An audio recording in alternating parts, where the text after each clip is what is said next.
Isang magandang hapon po sa inyong lahat at welcome dito sa ating pilot episode ng Klimatotohanan. Ang Klimatotohanan po ay isang webcast na inaalay sa inyo ng The Climate Reality Project Philippines. Ang pilot episode po na ito ay bahagi rin ng ating pagdiriwang ng Global Warming and Climate Change Consciousness Week na ginaganap tuwing Nobyembre ng bawat taon. Sa Klimatotohanan po, magkakaroon tayo ng mga talakayan kasama ng mga eksperto at ang iba pang mga panauhin natin upang lalo nating palalimin ang ating pagkakaunawa sa issue ng global warming, climate change at lalo higit ay yung mga hakbang, no, upang ating bilang isang bansa, isang komunidad ay maharap ang mga hamon ng global warming at climate change. Ako po si Francis de la Cruz ng The Climate Reality Project Philippines na isa sa mga tagapagpadaloy ng ating programa sa hapong ito. Kasama ko po ang bilang co-host ang dalawang kabataang kasapi ng The Climate Reality Project. Kasama ko po ngayong hapon sina Aimee Oliveros at si Keith Siegfried Ancheta. Hello Aimee at Keith, kumusta kayo?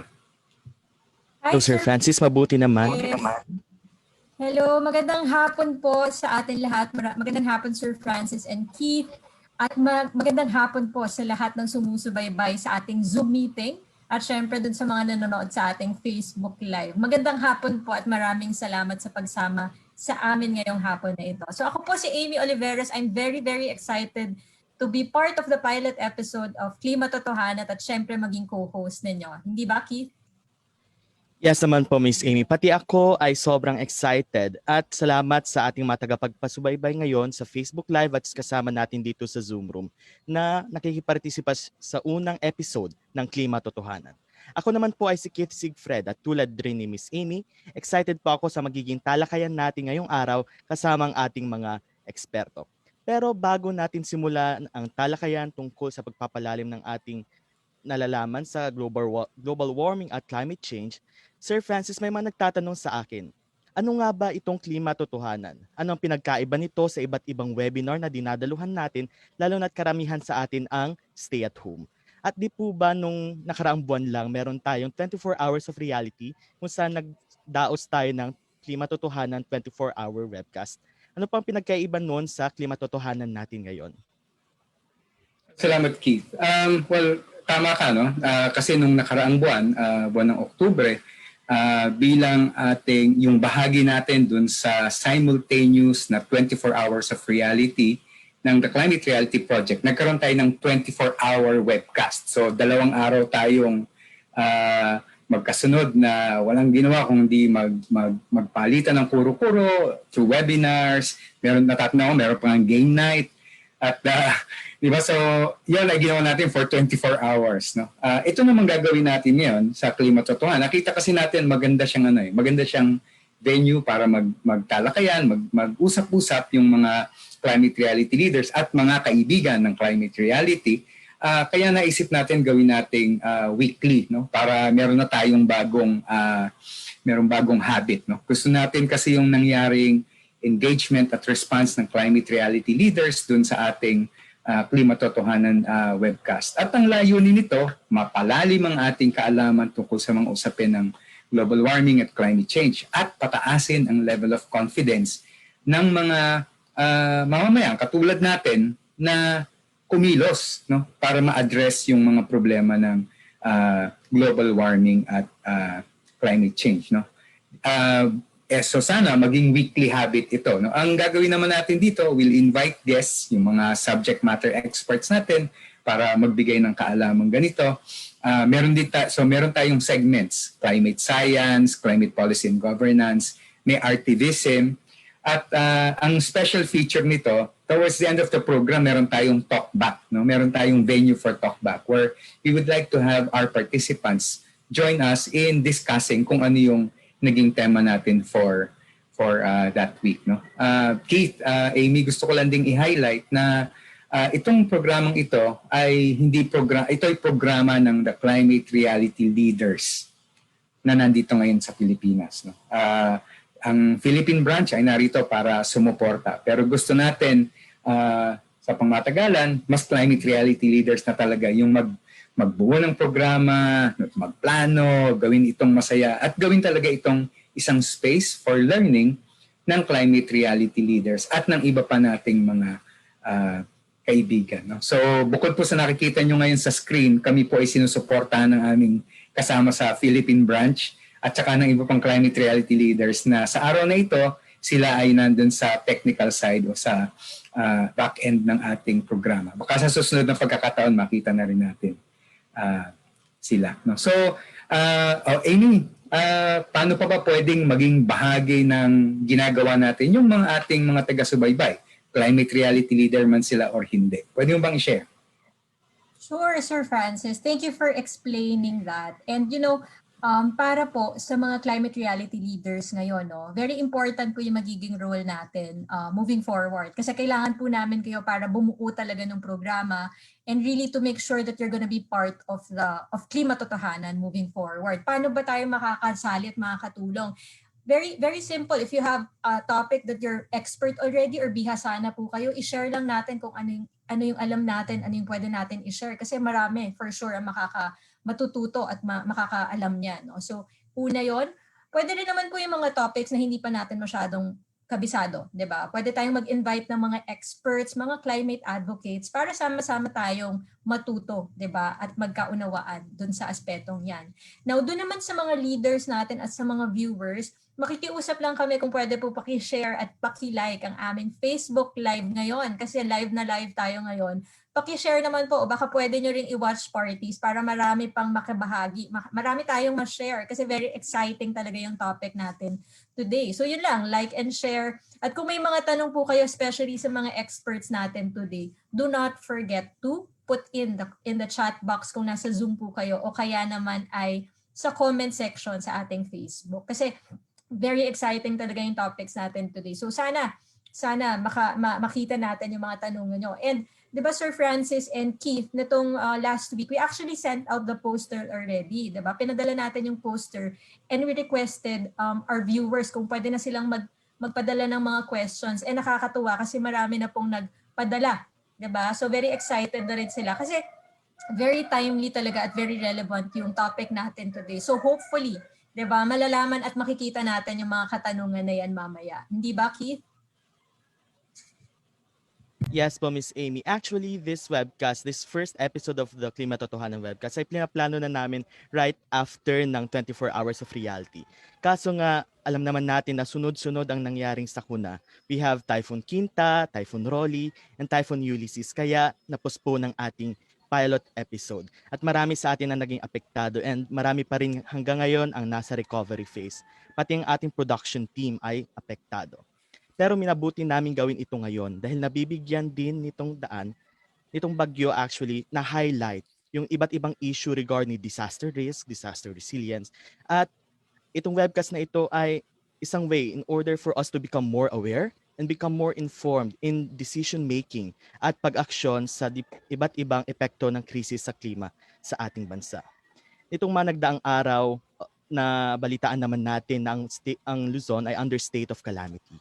And naging usap-usapan din, alam ko ng ating mga viewers inside the Zoom room and sa Facebook Live ay nabalitaan or pumasok sa inyong isipan ng issue regarding resilience. Na tila ba sobrang glorify ang resilience to the point na hindi na isasama sa usapan ang accountability at pagserbisyo ng agarang aksyon sa mga nasalantan ng iba't ibang sakuna.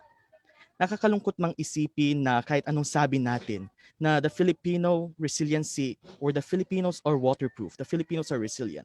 Pero in reality, we still have so much to do before we can say that the Filipinos are really resilient. At sa araw na ito, ito ang ating tatalakayin. Makakapanayam natin ang iba't ibang eksperto tungkol sa climate science, policy and governance, at isang climate reality leader na mag-share ng kanyang story. Kaya I hope na you will share this on your Facebook pages and spread the word regarding this webcast. Kaya din naging paksa natin ngayong araw nito ang Moving Towards Resilience to Climate Risk and Disasters. Paano nga ba natin masasabi na tayo ay resilient? Abangan natin sa matalakayan mamaya. Pero bago yan, ating kilalanin ang ating mga eksperto at leader na guest ngayong araw nito. Miss Aimee? Oo nga, Keith. Grabe, excited na rin ako talaga. Very, very interesting talaga yung topic natin. Nonetheless, di ba, yung mga speakers pa natin talagang experts in their field. So simulan na natin, ano? I'd like to, of course, introduce one of our speakers, Hiasma or Gani. Yan, si Yasi ay isa sa ating climate reality leader. Actually, kabarangay ko to si Yasi. I'm very, very proud of her. She is a development and humanitarian worker with programs working related to the environment, to education, to water sanitation, and to hygiene. Ayan. So, si Yasi is of course proficient, 'di ba? Mahilig siyang mag-travel, 'di ba? Mahilig din siya sa classical literature books and of course plant-based food. So maraming salamat at magandang hapon, Yasi, at sa pagsama sa amin sa aming session ngayong umagang ito, ngayong hapong ito. Yes, thank you, Sir Francis, Keith, and of course, my kabarangay, Aimee. Thank you very much for this opportunity to talk and to share my experience. I'm so very happy and delighted to be here. So, tanan nga taga Eastern Visayas, maayong hapon, maupay nga aga, mahalap kuwap sa inyong tanan. Wow, sarap naman nun. Welcome, Yasi. Also, I'd like to, it is my honor and privilege, I feel very privileged to be introducing one of our guests. Siya po ay miyembro ng National Panel of Technical Experts ng Climate Change Commission at siya rin po ay isang science advisor ng Institute for Climate and Sustainable Cities. No? Siya po ay isa ring meteorologist at climatologist. Siya po ay isang lead author ng special report ng Intergovernmental Panel on Climate Change o yung IPCC on the oceans and cryosphere in a changing climate at ng Working Group 2 ng IPCC's 5th Assessment Report. Siya po ay dating chief ng Climate Data Section ng Pag-asa at researcher ng Manila Observatory. Kinagagal ako pong ipakilala sa inyo si Ma'am Lourdes Tibig. Maraming salamat po at kayo ay aming makakasama ngayong araw na ito kahit na kayo ay nasa isang malayong lugar. Ma'am Lourdes. Good afternoon po sa lahat. In fact, the honor and the pleasure is mine. It's not yours. Natutuwa ako na nasasama pa rin sa mga ganito. I've long been retired, but I still am in the field. I'm very active sa disiplina ng climate change because I feel diyan ako pwedeng magbigay ng contribution because, well, this playback, it's payback rather. It's payback time for me. Lahat ng natutunan ko habang nagtatrabaho sa Pag-asa. So it's just right that I give back to the country and to the agency what I've learned. And natutuwa ako every time I'm invited to share what I know. Hindi man lang yung nalalaman ko because even if I had been in the science, in the field for, when did I start? 1991? And it's now 2020. That has been a long 30 years. The longer I am in it, the more I feel na kulang yung kaalaman ko because the science of climate change is really evolving. At yun ang kailangan natin para makapagplano tayo ng tama towards climate resiliency and also disaster risk reduction resilience. Madaling sabihin yung salitang resilience, but what really does it mean? Kung mayroon mang konti akong na-share sa inyo, well, I consider it really that I'm fortunate that I have contributed to a deeper understanding of what we should really be looking at, because climate change has become an issue of existence. Good afternoon sa inyong lahat. Maraming salamat po, Ma'am Lourdes. Keith, pakilala mo yung ating isa pang guest. Yes naman po. Thank you, Ma'am Lourdes and Sir Francis. And it's my honor also and privilege to introduce our last but not the least speaker this afternoon. She is Ma'am Jessica Dator-Bercilla, a faculty member of the University of the Philippines, Visayas, and the co-founder of Coastal Cities at Risk Project.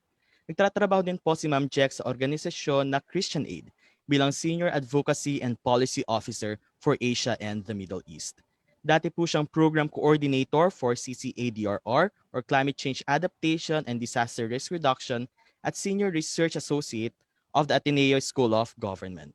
Naging consultant and resource person din po siya for various schools and government agencies on the topic regarding environmental management and climate change. Good afternoon, Ma'am Jack. Thank you very much for offering your time and expertise with us this afternoon. Good afternoon. It's an honor to be here. Keith, hindi ako co-founder ng Coastal Cities at Risk, co-proponent lang ako. And I've worked for a long time with Christian Aid, but as most all of you have known, Christian Aid Philippine office has already closed, but we're still active in our work in other regions. So I'm excited to be engaging with you. Magandang hapon po. Yun. So welcome sa lahat ng ating mga guests, no? At welcome din sa mga kasama natin dito sa Zoom meeting. Pwede po ba namin i-request kayong lahat na buksan ng inyong mga camera? Kasi po unahin na muna natin yung yung pagdo-document ng makasaysayang araw na ito ng pilot episode ng ating Klimatotohanan. So can you please ask everyone in the Zoom room to please, well, if you can, please turn on your cameras para makuha na natin ng picture yung ating kwarto ngayon, no? Kahit na nasa Zoom room lang tayo. So, ayan. Sige po. Antayin lang natin makapagbukas pa yung iba, and our colleagues doon sa back end nitong webcast ay yung kukuha ng ating picture. So may ilang segundo kayo para mag-ayos ng buhok para maganda yung ating maganda kayo sa ating Zoom sa Zoom photo. Sino bang kukuha? Guys, pwede niyo i-queue. Ako na lang po. Magkakanta lang Okay, po. sige. Alright, sige Casey. Salamat. 1, 2, 3.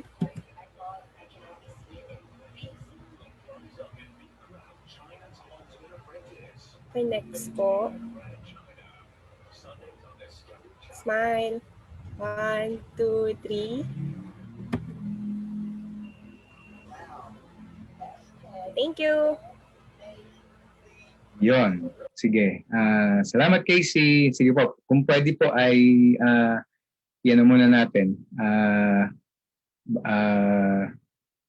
Pwede nyo na pong i-off ulit. Okay. So, to you, Aimee. Yes. Simulan na natin. Oo nga, excited na rin ako sa hapong ito. I know a lot of people are very excited. And simulan na natin, no? Bago natin kausapin si Ma'am Lou at si Ma'am Jess.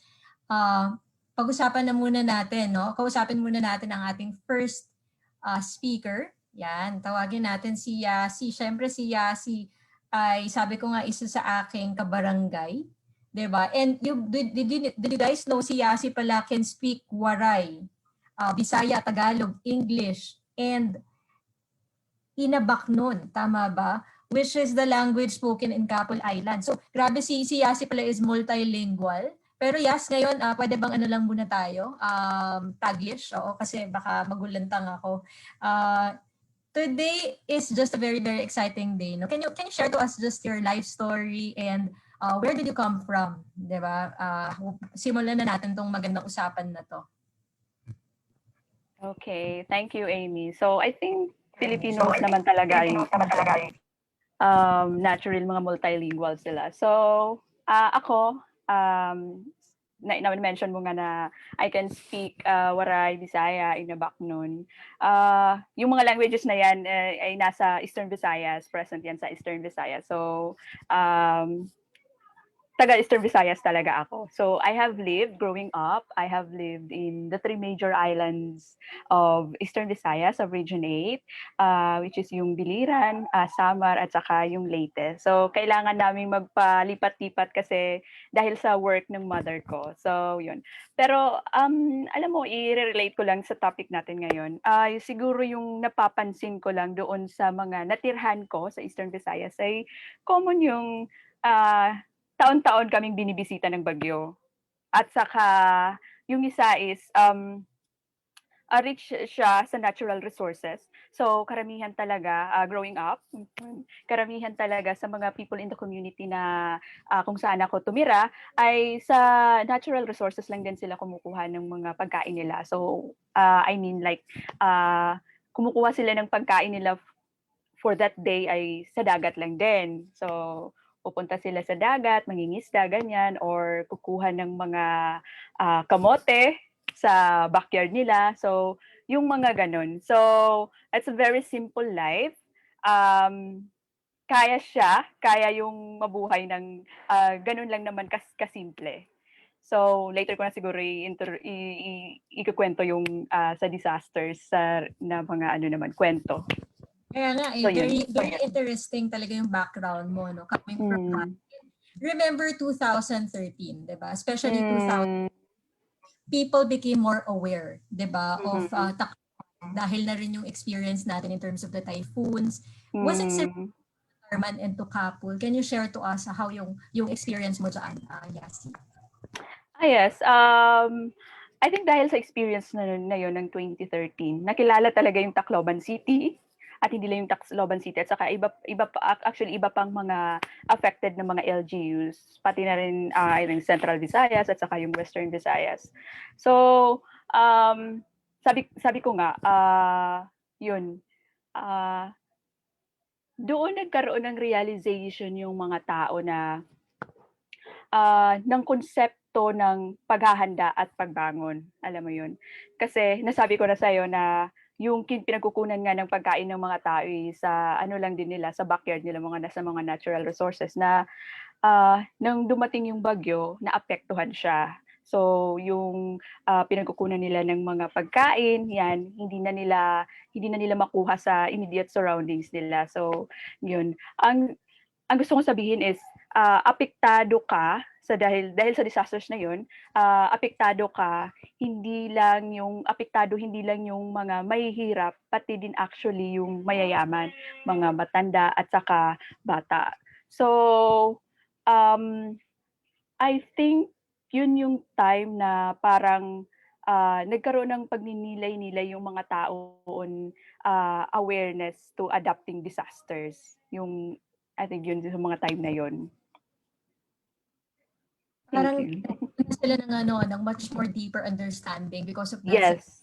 And coming off from your experience, diba sabi mo nga, coming from the Eastern Visayas region, having to experience all of these things, I know you are working now with DSWD. Tama ba?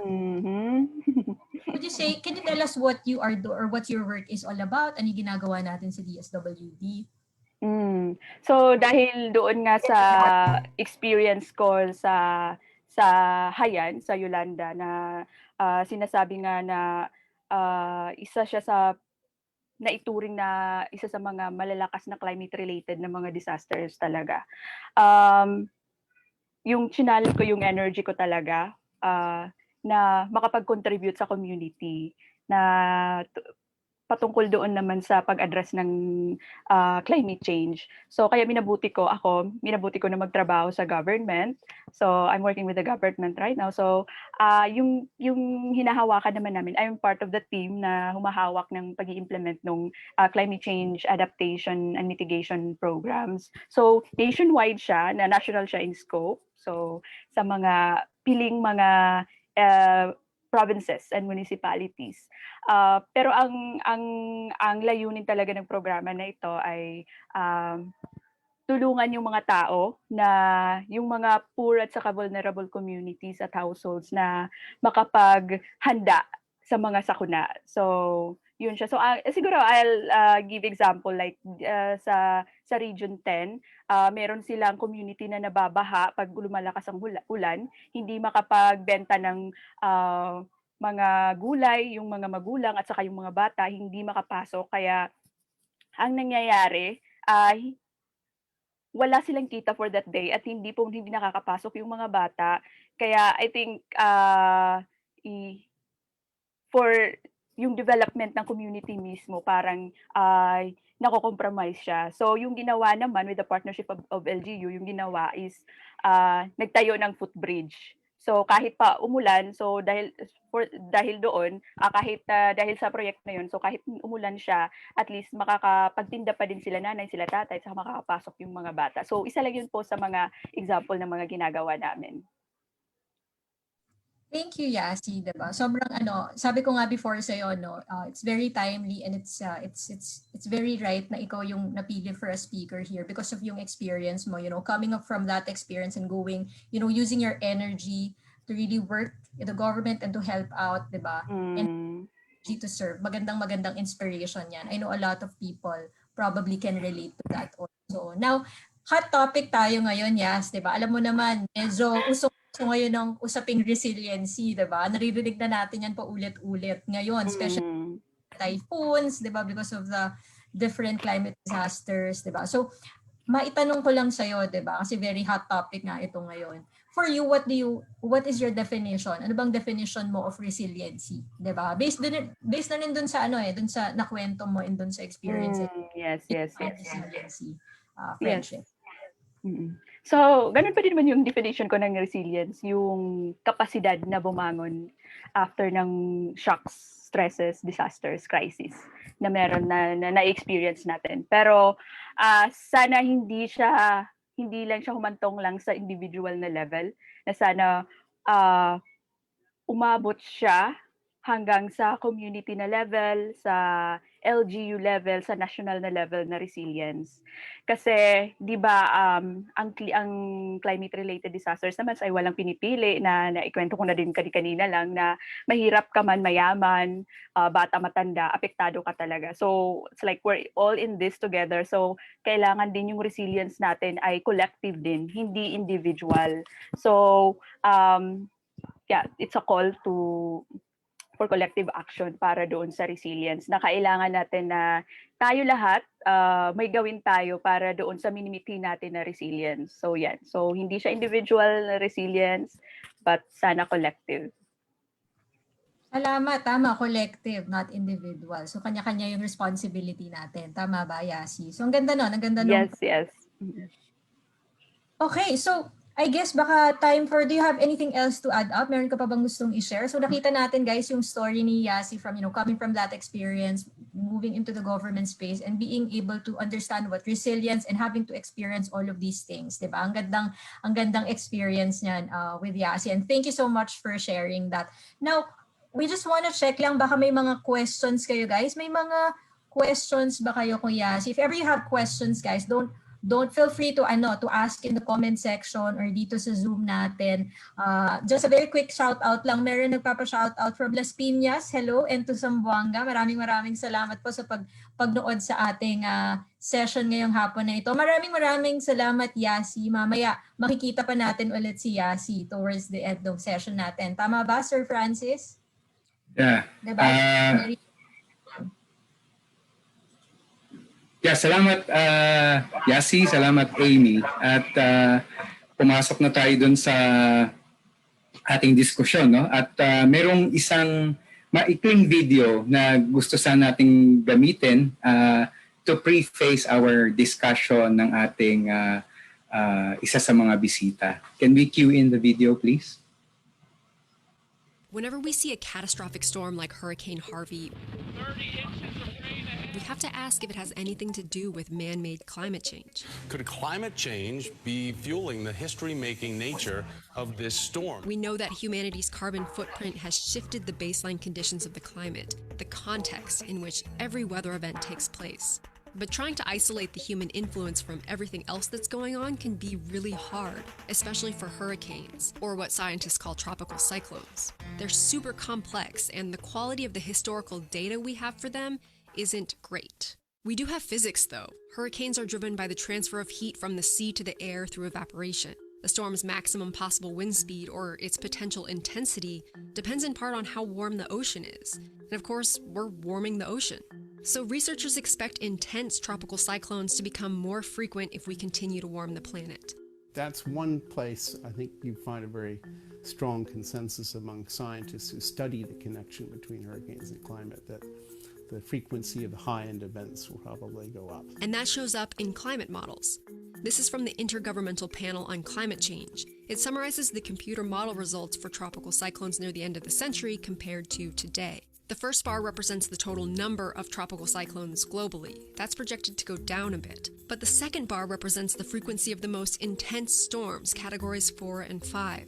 And the models show those increasing. And that's bad news because those are the storms that cause the most damage and the biggest loss of life. Now, when they try to look at specific regions, it gets really messy. In the North Atlantic, for example, the models show category 4 and 5 storms may be increasing by 200% or maybe decreasing by 100%. So yeah, the resolution of their simulations just isn't fine enough yet to give us good regional projections, even if they expect more intense storms globally. But there's another really clear, consistent result here. This fourth bar, it represents the amount of rain that hurricanes will bring, and that's going up, not just for our Atlantic coast, but for the Pacific coast of North America, the Western Pacific, the South Pacific, and the Indian Ocean, everywhere. The hurricanes of the future will be wetter, so coastal cities will face freshwater flooding from the sky, paired with storm surge from the sea, which is higher now because we're also causing sea levels to rise. And that trend of wetter storms isn't just for hurricanes. Heavy precipitation events from other types of storms have been increasing in the US and should continue to increase across the country. Even in places that might see less rain over the whole year, they'll get more days with really heavy precipitation. This comes down to basic physics too. Warmer air can take up more water before it dumps it back down on us. All of this means global warming worsens floods like the kind that hit Houston. But it's not our destiny to hurt ourselves like this. It depends on what we choose to do now. We could rethink our infrastructure and regulations to minimize the damage. But unless we also start cutting our carbon emissions and shifting the world to clean energy, it's just going to get worse.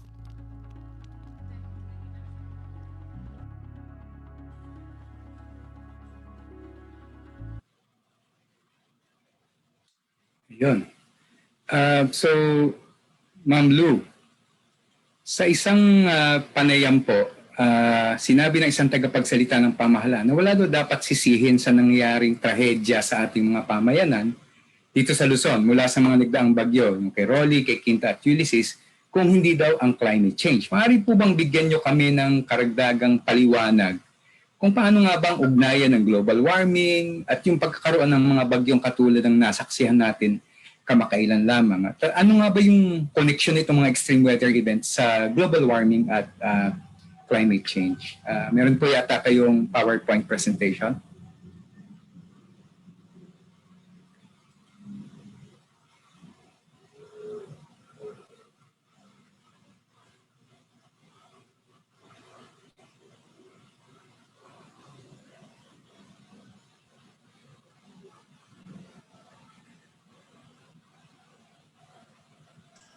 Okay, mag-uumpisa akong magpapaliwanag muna kung ano yung relasyon ng climate change at saka tropical cyclones. Sa ngayon, hindi ko sasagutin kung mayroon o wala. Walang signal ng anthropogenic climate change o yung climate change na dulot ng influensya ng mga tao o mga aktibidades ng mga tao. I will leave it to you at the end, towards the end of my presentation, kung ano yung kasagutan noon. Ang nakikita nyo ngayon ay yung bakit kailangan nating magkaroon ng disaster risk management. Diyan nakikita nyo sa slide, ano-ano yung mga risk na under a changing climate, yung pabago-bagong klima. Yung mga sources ng risk ay nandyan, kita nyo, strong winds, coastal marine hazards, na kasama dyan yung extreme sea levels, extreme waves rather, extreme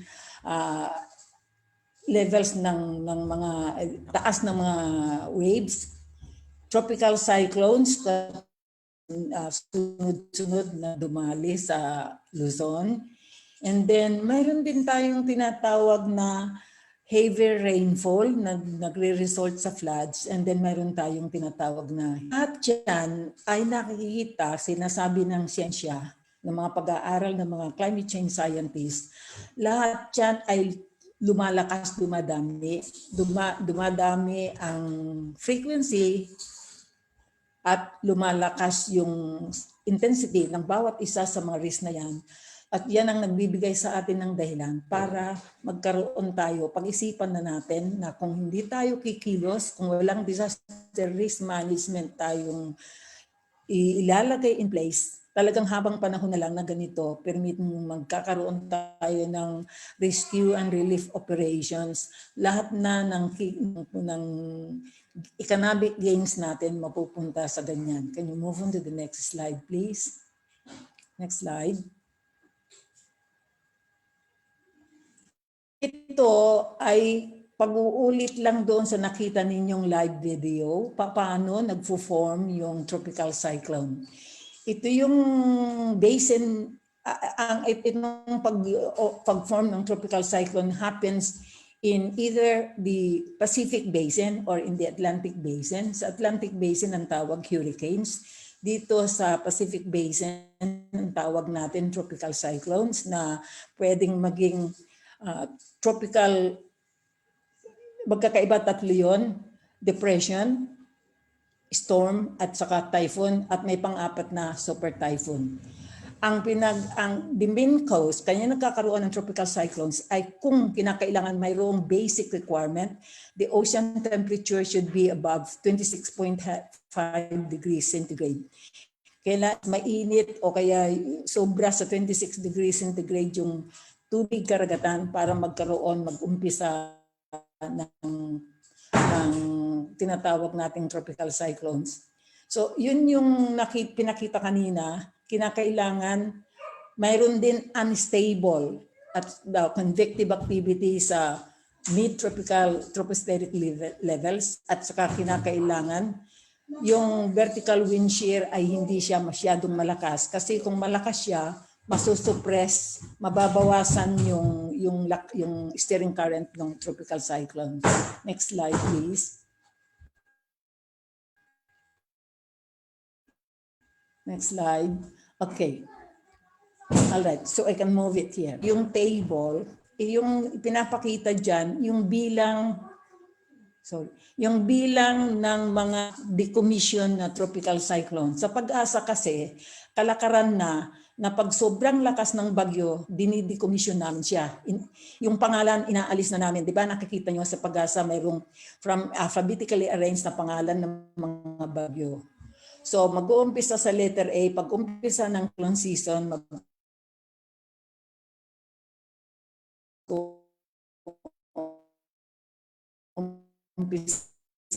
sa letter siyang itatawag sa mga tropical cyclones pagpasok sa tinatawag nating Philippine Area of Responsibility. Ito nagpapakita ng bilang ng mga tinanggal na mga pangalan ng bagyo mula noong dekada ng 80, dekada ng 90, dekada ng 2000, tapos 2010s. Noong 1980, 7 lang ang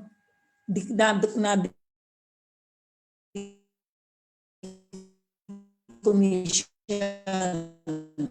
In the 1990s, merong isang tropical storm, saka 2 typhoons, saka 3 super typhoons na decommission. 90, ilan lang. Noong year 2000, mayroong isang tropical depression, mayroong 2 tropical storm, 8 typhoons, pero walang super typhoon. But pagdating sa 2010s, kitang-kita na ang dami. Isang tropical depression, 6 na tropical storm, 8 typhoons at saka 13 super typhoons. And pagpasok ng 2020, mayroon tayong, itong 2020 pa lang, meron tayong 3 typhoons at saka 1 super typhoon. Lahat yung pangalan na yan hindi na gagamitin sa mga susunod na taon. Ano ang gusto kong ipakita rito? Next slide. What am I trying to drive here? Wala tayong nakikitang trending. Kung babalikan natin yung ipinakita kong table, wala kayong makikitang increasing trend, decreasing trend. Pero kung ikukumpara nyo yung bilang na na-decommission nung dekada ng 2010s, 10 taong nagkaroon ng 22 typhoons at saka 19 na super typhoons sa loob ng 10 taon. Ikumpara nyo sa pagpasok pa lang ng 2020, sa 2021 pa lang, mayroon ng ilan? 7. So, 22 plus 19, that is a total of 41 in 10 years. Itong 2021, 7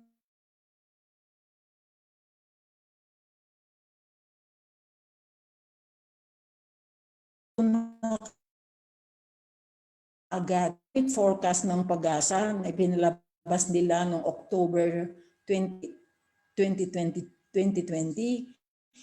So susunod daw na 6 na buwang period from November 2020, kasama na itong buwan na to, hanggang asahan ang projected, ang forecast rather, ay 3 hanggang 7 pang tropical cyclones ang darating. So ibig sabihin, yung dinaanan nating 4, sobra na palagay natin, hirap na tayo. Kung mayroon pa tayong aantayin ganyang kadaming bilang, ano, ngangangalang ba tayo? Hindi tayo gagawa ng action. So ito ay pagpapakita lang ng scientific findings na siyang magiging basihan ninyo ng inyong disaster risk reduction. Next slide, please. Can we move on to the next slide? Okay. Kung babalikan natin, balik tanaw sa nangyari nung Yolanda noong 2013, mayroon nga bang link sa ang sabi ng mga pag-aaral na ginanap noon, mayroon noong 2013 ay mayroong hindi masyadong malakas yung pag-iinit kasi mayroon, alam naman natin ang ibig sabihin ng La Nina ay anomalous cooling, abnormal na unusual na cooling. Kabaliktaran niya ng El Nino. Ang El Nino yung unusual na pag-iinit ng mga tubig karagatan. Ang kapatid niya, si La Nina, unusual na paglamig ng mga tubig karagatan. So, tinatawag nating mayroon tayong warming hiatus. Dahil may La Nina-like phenomenon, nagkaroon siya ng Typhoon Yolanda na lumakas at nagkaroon ng matinding mga impact sa atin. Ang La Nina ay parte ng variability sa mga karagatan. So, ibig sabihin nun, less ang direct evidence na nagsasabing ang lahiyan ay dahil sa climate change. Doon sinasabi ng halos lahat ng tao dahil sa climate change nagkaroon ng Yolanda. Sobrang lakas ng Yolanda. Maraming adverse impacts. Tahimik lang ako, hindi ko sinasabi kasi kung government official na mataas, high ranking ang nagsabi noon, parang ayaw kong magsabing, sir, nagkakamali po kayo. Unang-una, pa-isa-isa pa lang yung studies na ginawa. Ngayon, maraming studies na ginawa katulad ng pinapakita kong mga pangalan ng mga studies dyan na nagsasabi there is less direct evidence supporting the link between Heian at saka yung tinatawag nating global warming. Next slide is a further explanation. Can we move on to the next slide? Okay. Ito naman, bago ko ituloy yon, ito yung resulta ng pag-aaral na ginawa ng Pag-asa, tinatawag naming 5 et al. 2016 study. Ano ang mga findings? Una, wala daw trending sa annual number ng tropical cyclones sa Philippine Area of Responsibility. Ibig sabihin, yung sinasabi nating sa loob ng isang taon, meron tayong average na 20 tropical cyclones. Kanya lang sa 20 tropical cyclones na yon, 9 lang ang dumadaan ng kalupaan. 9 landfalling tropical cyclones. Yung 11 doon sa average sa 20, either namamatay sa loob ng Philippine Area of Responsibility or nagpupunta sa kalupaan, dumadaan sa kalupaan ng Pilipinas, or karamihan umaakyat pataas pero sa dagat lang siya. So ang nakikita natin sa ngayon, maski na hindi naglandfall yung tropical cyclone dahil sa laki ng kanyang diameter ng rain band, sa lakas ng pag-uulan, apektado pa rin kung minsan yung mga lugar natin. So isa pang finding dyan, fewer typhoons but more extreme tropical cyclones above 150 kilometers per hour. Pag sinabi ng pag-asa na typhoon strength siya, 118 kilometers per hour yung maximum wind. So ang nakikita ng pag-asa, mas konti yung bagyo na umaabot ng 118 kilometers per hour. Pero yung mga tropical cyclones na sobra sa 118 kilometers per hour na ngayon tinatawag na nating super typhoons ay dumadami. Okay? Walang itinaas ang bilang ng dumadaang bagyo o nagpo-form na bagyo sa Philippine Area of Responsibility. At mas konti yung typhoons na defined by 180 kilometers per hour na maximum winds. But mas maraming more than 118 kilometers per hour. At yung pang-apat na finding, yung northern island of Luzon is most frequently hit by tropical cyclones, and that yung ulan associated with the typhoon is greatest in this region compared to the southernmost part of the country. So talagang ang northern island of Luzon is always frequently hit by tropical cyclones. Iyon yung mas pinakamaraming naaapektuhan at saka mas malaki, mas matataas, matindi yung pag-uulan na kasama ng mga bagyo. And the last finding that was shown in that study, that was indicated in that study, is yung increasing trend in economic losses and damages. Bawat bagyo, bawat taon na dumadaan, pag titignan mo taon-taon kung ano yung dami at laki ng economic losses and damages, bawat taon umaakyat. There's a significant trend, increasing trend in these losses and damages. Okay, next slide please. Alright.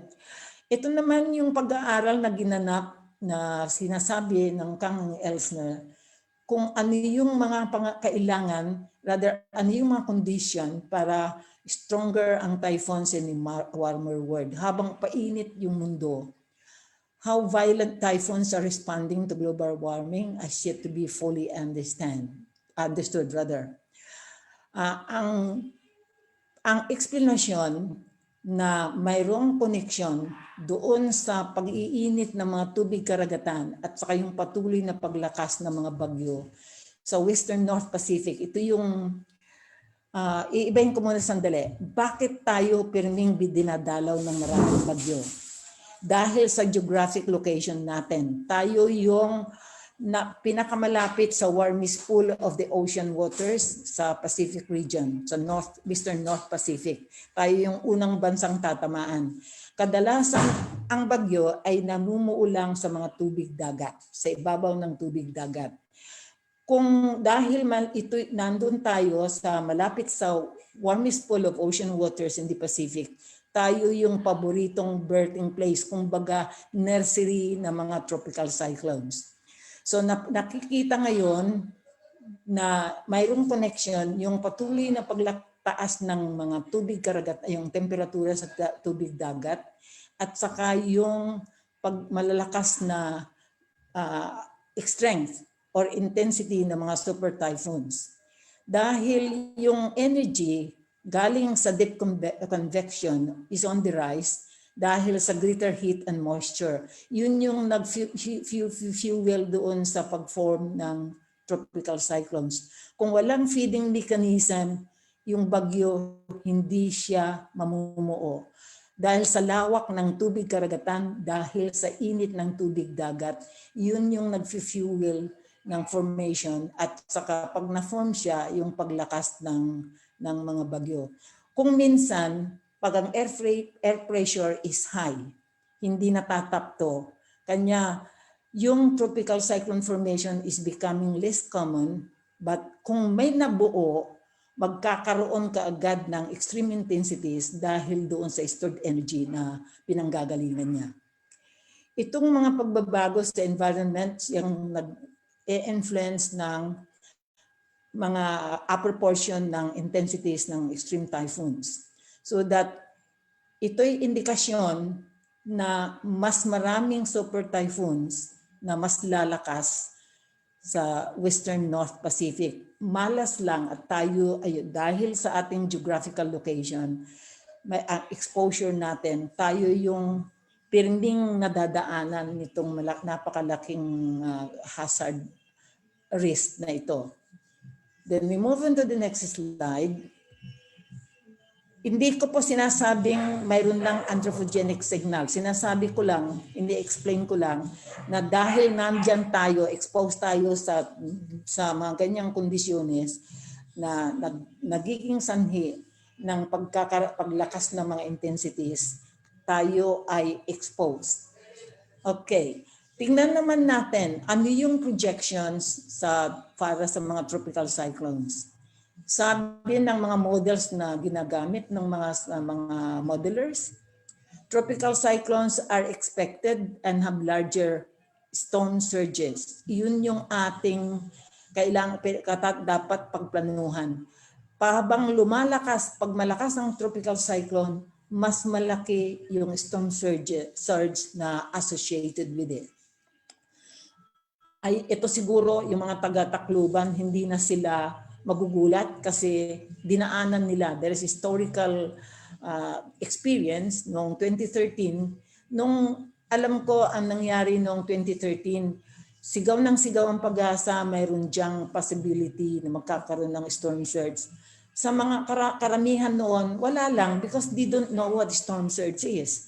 Now that nangyari yung tragedy ng Typhoon Yolanda, sabihin mo ngayon na may bagyo, lahat ng tao na nakatira sa coastal areas na pwedeng na pag finorcast ay doon dadaan yung bagyo, dapat matakot na dahil sa mga pinagdaanan ng ating mga kababayan sa Visayas nung dumaan ang tropical ang Typhoon Yolanda or Typhoon Haiyan.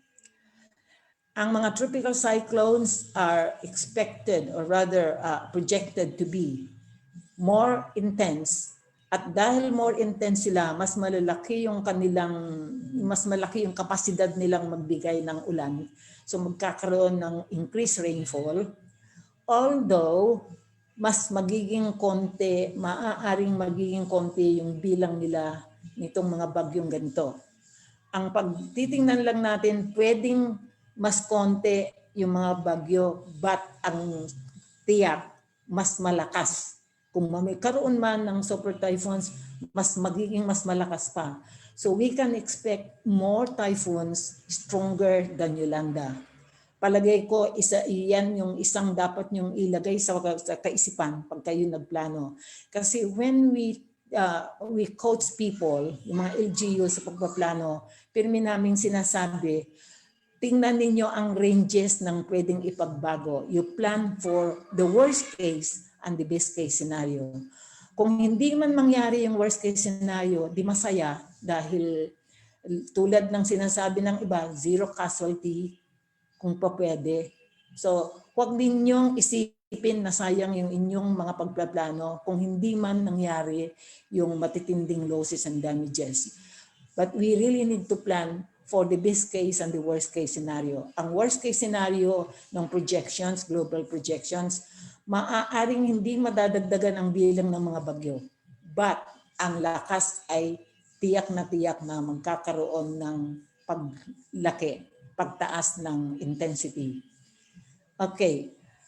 Ang nakikita ng mga modelers, yung itong mga pagbabagong ito ay dahil sa pagtaas ng mga sea surface temperatures, dahil alam naman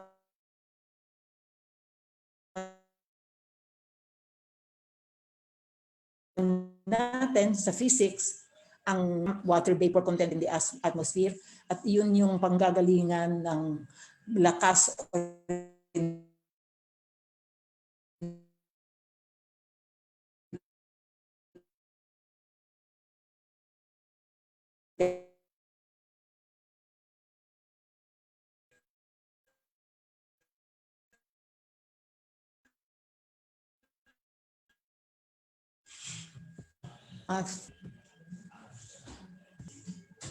I can't seem to move it. Hey. Okay. Ang sabi naman nitong pinakahuling IPCC assessment report, we call it the Spatial Report of the Ocean and the Cryosphere and Changing Climate. Anthropogenic climate change, ito yung climate pagbabago ng klima dahil sa human activities. Nagkaroon na increase niya yung observed rainfall, winds, and extreme sea level events associated with tropical cyclones, which has increased intensity of multiple extreme events and associated cascading impacts. Ano ang ibig sabihin nito? Mayroong link between anthropogenic climate change sa pagtaas, pagdami ng ulan, paglakas ng mga ulan, paglakas ng mga hangin, at saka pagtaas ng sea level na associated with tropical cyclones. At pag nangyari ito, patong-patong magkakasama, we will have compound events and associated cascading impacts. Storm surges, saka losses and damages to infrastructures, and maaari pang may mga increased mortality rates. There is also emerging evidence for an increase in annual global proportion of category 4 or 5 tropical cyclones in recent decades. Yung category 4 or 5, yun yung super typhoon. So nakikita na magkakaroon ng increase in the annual global proportion. What does that mean? Sinasabi ng mga modelers ng projections natin, maaaring hindi mababago ang bilang ng bagyo. Pero yung proportion ng super typhoon doon sa bilang ng bagyo na papasok ay mas dadami yung super typhoons. So isa lang ang bagay ang dapat niyong tandaan. Paghandaan natin ang mas malalakas pang mga bagyong parating. Ang sinasabi nila, because itong isang projection is projection for Paris Agreement. Ang Paris Agreement na sinasabi natin ay yung paglimita, we try to limit the increase of the temperature within this century to only 1.5 degrees centigrade. Pero mukhang maski na anong gawin nating efforts, maaaring malalampasan natin. Gawin natin lahat ng kaya natin. Malalampasan natin yung 1.5 at some point in time. Pwede pang umabot ng more than 2. But tandaan lang natin na ang ibig sabihin lang nito, patuloy nating aabangan yung mas malalakas na bagyo. Dahil andyan na yung commitment. Ibig sabihin, naibugan na natin yung mga greenhouse gases na nandyan. Maski pag gumawa tayo ng action ngayon, mahihirapan tayong ilimit yung impacts. But we still need to do it because otherwise it's going to be worse than what we are seeing now. So ang isa lang ibig sabihin nito, the coastal hazards will be increasing tulot ng mga tinatawag nating storm surges at saka yung malalakas na pag-uulan. I think the last, okay, ito yung mga takeaway messages. Yung pinakahuling ginawang assessment report, paulit-ulit na ito, tropical cyclones are projected to increase in intensity in the Pacific Basin with increasing mean annual proportion of super typhoons. Isa lang ibig sabihin yan. Pwedeng hindi magbabago yung bilang ng bagyo, pero mas marami ang magiging super typhoons within the year. Ang tinatawag nating pagkuha ng fingerprint, ano yung tatak, ano yung katibayan na mayroon ngang impact, mayroon ang cause ng increased intensity ay dahil sa anthropogenic climate change, still missing dito sa mga pag-aaral na ginawa natin for typhoons, tropical cyclones in the Philippine Area of Responsibility. But hindi niya ibig sabihin nun na walang direct link. Ang dahilan ay dahil sa ngayon ang nakikita natin, yung variability ay maaaring na tatakpan lang niya yung signal ng anthropogenic climate change. It does not mean na wala. It is there, but it could be masked by the variability that we see. So kinakailangan gumawa tayo ng mas matindi pang pag-aaral tungkol sa attribution na ito. Ang message ko lang dito, with or without the definitive statement on the link of global warming and the increasing intensity of tropical cyclones, the projection is there. It's going to happen. We need to prepare for it. The need for action is now. We don't need to, mayroon tayong tinatawag na precautionary principle. Gawin natin yung anumang action para magkaroon tayo ng paghahanda na dumating man yan, meron na tayong action scenario in place. Kailangan na lang natin i-implement yun in order to reduce the adverse impacts of these extreme events. Even if the uncertainty, yung link na sinasabi natin ay wala pa dyan. Hindi kinakailangan makita natin dahil sa climate change na anthropogenic ay hindi tayo kikilos. We need to act now. And maraming salamat. That's the last of my presentation. Salamat po. Salamat po, Ma'am Lourdes Tibig. No? We went a bit over time, but that's okay kasi unfair din naman na git-gitin natin ng paikli natin itong napakahalagang usapan na ito. No? Sa akin po ang aking nakuha lang, well, sigurado tiyak na tayo that there's global warming. Alam din natin kung ano yung ginagawa ng global warming. Alam din natin na mayroong global warming na anthropogenic. It could get worse. Alam din natin yan. Yes. I think the warning is just we don't want na mag-attribute na lamang basta-basta to a single event.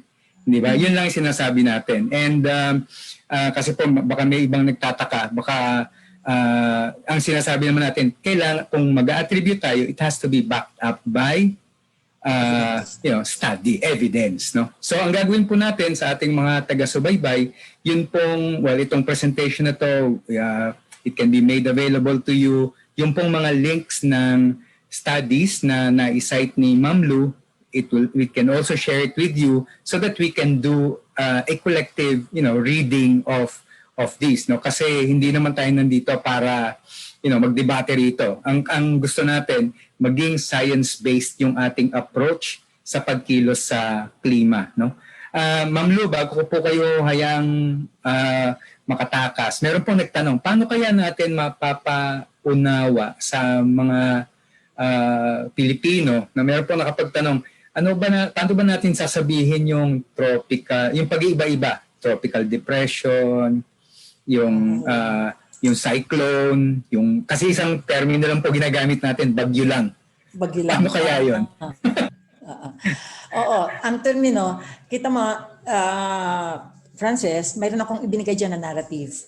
I guess, mas maganda na basahin nila yung narrative na yon because it does medyo layman talaga yan. Sabi ko lang doon, pag tinatanong nyo sino mga nadaanan ng bagyo, walang sino man sa atin dito na makapagsabi na hindi pa siya nakaranas na dinaanan ng bagyo.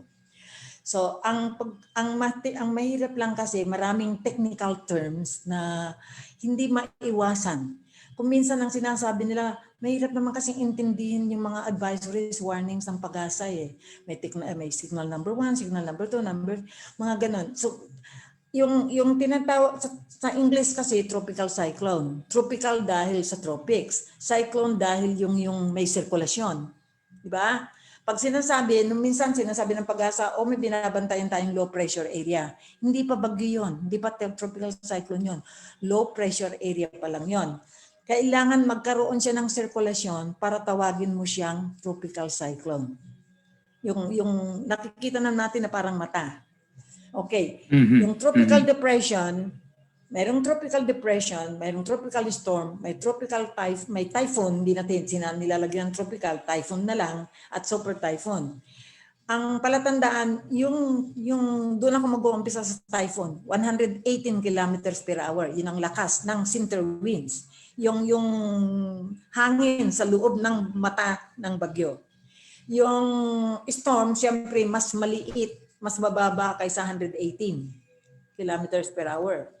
Yung dalawang klase yon, yung depression mas mababa yon, 60 kilometers per hour.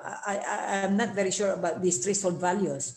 But pagka typhoon, 118 kilometers per hour, tropical depression and tropical storm is less than 118.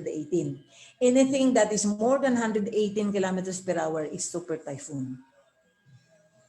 Okay? Sige, ma'am. Pero yun nga, siguro po bukod dun sa kailangan nating unawain yung mga konsepto na yan, kailangan din pag-aralan natin paano natin ipapaliwanag sa ating communities yung mga konsepto na yan. Kasi hindi tayo masyadong, pag sinabi mo 160 kilometers per hour, parang 118. Ano yun? Tinatansya lang natin yun eh. Ano ba yan? Although may nakikita ako na pag ganitong signal, maaaring makaputol na yan ng mga malalaking sanga ng punong kahoy. Or matatanggal yung bubong kung yan ay light materials. I think that's helping us understand these things. No? But gusto ko lang itukoy dito sa ating nasa Zoom room, lalo na tayo po yung magpapaliwanag ng mga konseptong iyan. So mahalaga na tayo mismo magkaroon ng dialogue. How do we explain this to our communities na hindi po pwedeng basta-basa na lamang ng advisories? Kung minsan nga po, etong mga nakaraang bagyo, kinakabahan ako pagka nagbukas ako ng social media Kasi kung minsan mayroong meron kang makuhang information na yung imagination mo lalong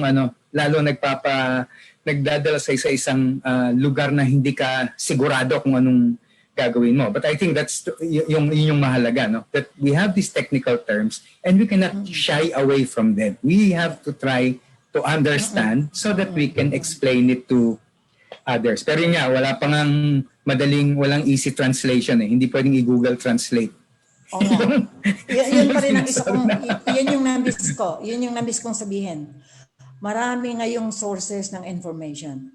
Pero ito lang ang gusto kong sabihin sa inyo. Hindi naman natin kasi maipagbabawal yung mga sources of information, iba't ibang weather forecast centers. May mga Philippine weather something. Ang gusto ko lang sabihin sa inyo, advice ko sa lahat ng mga practitioners, always use pag-asa information, lalo na dyan sa mga advisory sa warning. Because pag-asa has been doing its best at ang gusto ko lang ipaliwanag, magkakaiba yung pagtukoy ng lakas ng hangin. Depende sa kung kaninong typhoon center, warning center yung gagamitin. Yung GTWC, yung sa US, yung NOAA, NASA, ay iba yung kanilang pagtukoy ng maximum winds kasi ina-average lang nila sa 1 minute. Yung ginagamit ng Pag-asa at saka Japan Meteorological Center, ang definition nila ng maximum center winds ay ina-average in 10 minutes. So, maaaring lalabas na mas mataas yung maximum winds ng galing sa GTWC kaysa doon sa galing sa Pag-asa o kaya Japan Meteorological Agency. So, yun yung gusto kong ipaliwanag. kung bakit may Apo. pagkakaiba pag tinignan ninyo yung social media. Mayroong nagsasabing Apo. ganito ang lakas ng hangin, ang Pag-asa medyo mas mababa kasi dahil yon sa pagkakaiba ng pag-observe ng maximum winds. Ang average ng sa NOAA, 1 minute lang. Ina-average nila in 1 minute, within 1 minute. Sa Pag-asa, ina-average within 10 minutes. So medyo mas mababa ang taya ng pinakamalakas na hangin ng Pag-asa. My advice is, kasi hindi naman nagkukulang ang Pag-asa, ang kulang lang ay yung pagpaparating ng komunikasyon sa mga malalayong lugar. Kaya kinakailangan natin yung communication links na yan. They should always be there. Mayroon tayong stable at dependable na maghahatid ng mga warnings at kinakailangan yung malinaw kung anong ibig sabihin ng mga warnings na yon. Alam ko sa Pag-asa mayroon silang scale niyang anong lakas ng hangin na pwedeng magpatumba ng mga punong kahoy. At naka ano din yan, that is being referred, mayroong ding ano yan doon sa whether typhoon siya or tropical storm or tropical storm lang siya o tropical depression. Anong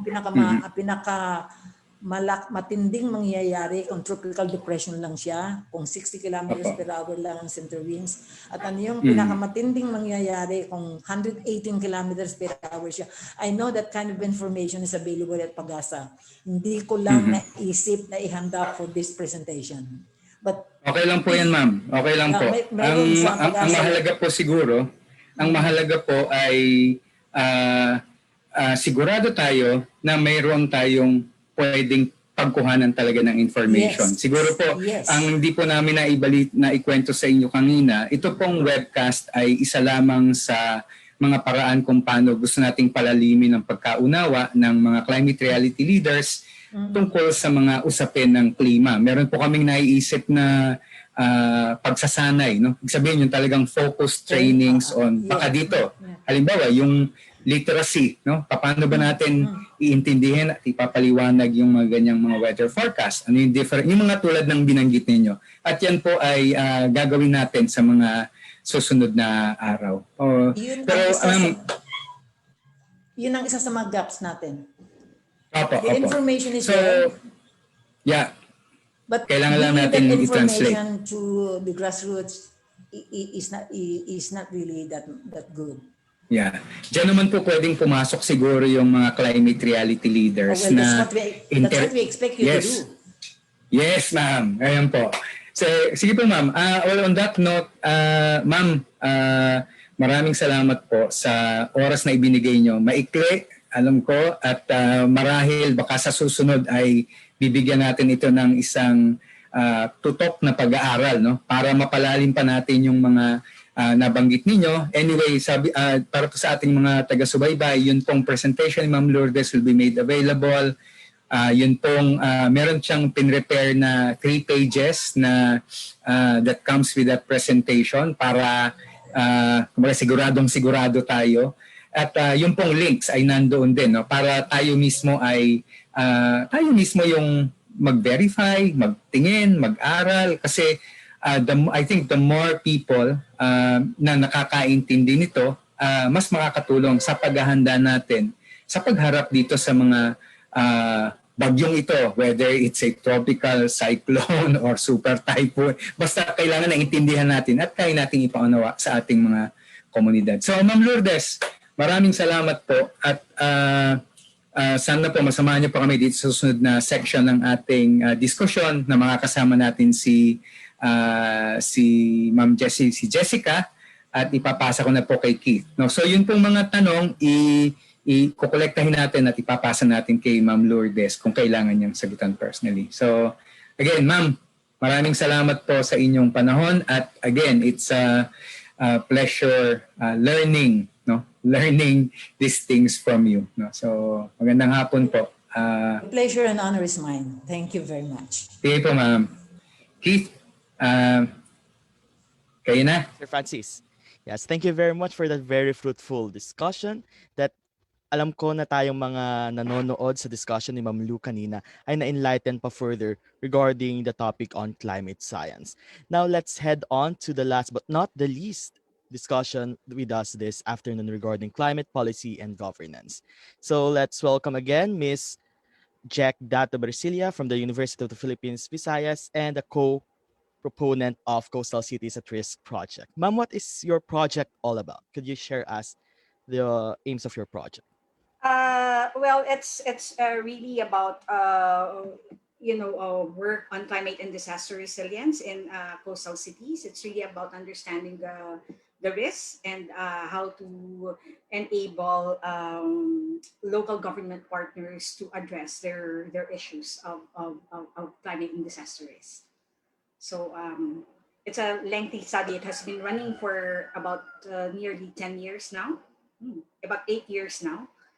So it moved from Metro Manila to other cities in the Philippines. So perhaps in another time, and if you go to the Ateneo de Manila website, there's a link to Coastal Cities at Risk. There's also a master's program that addresses that. And yeah, you can actually take a look at what has been achieved there. Yes, well, okay. So you have the floor now to present your topic for Okay. this afternoon. Thank you, ma'am. Are you able to see my slide? No. N- Not on the Naki- presenter view yet, ma'am. Okay, But not we on the can see the presenter window. view, but okay.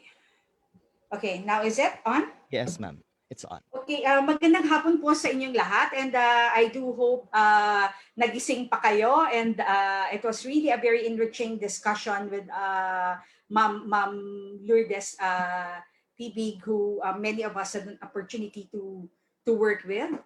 Thank you again for Climate Reality Project for inviting me to this forum. Thank you, Francis. Francis, I've known Francis for the longest time. We've been collaborating, but also we have a lot of debates about how really to move forward the work on climate and disaster resilience. But healthy debate is always a part of the learning process.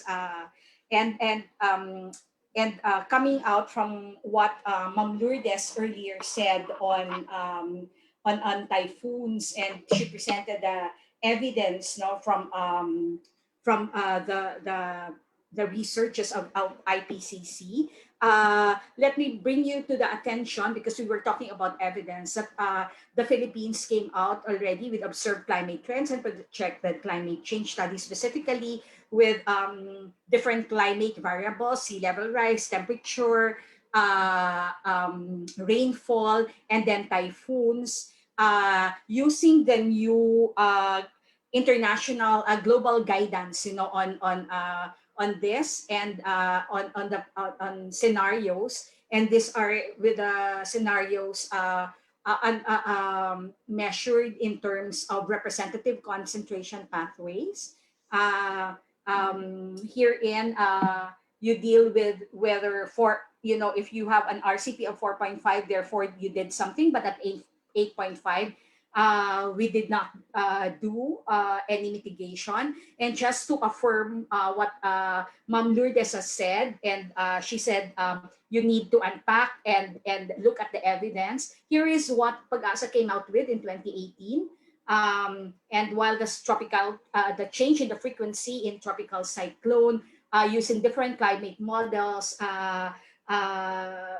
indicates a possible decrease. There may be, look at the models for the change in tropical cyclone intensity, meaning stronger typhoons, So there's an agreement in about 4 out of 5 of those models. So what will this mean for us? I just wanted to highlight that.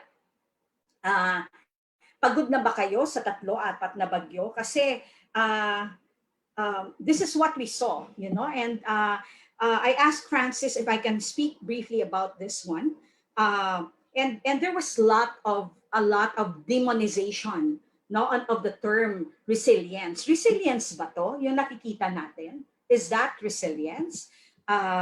Is this resilience? In Filipino terminology, you have these terms: naghihikahos, nagtitiis, lumalaban, matatag.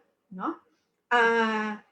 In English, you have the terms used like, this is grit, what you see is essentially coping. And I just want to point out that the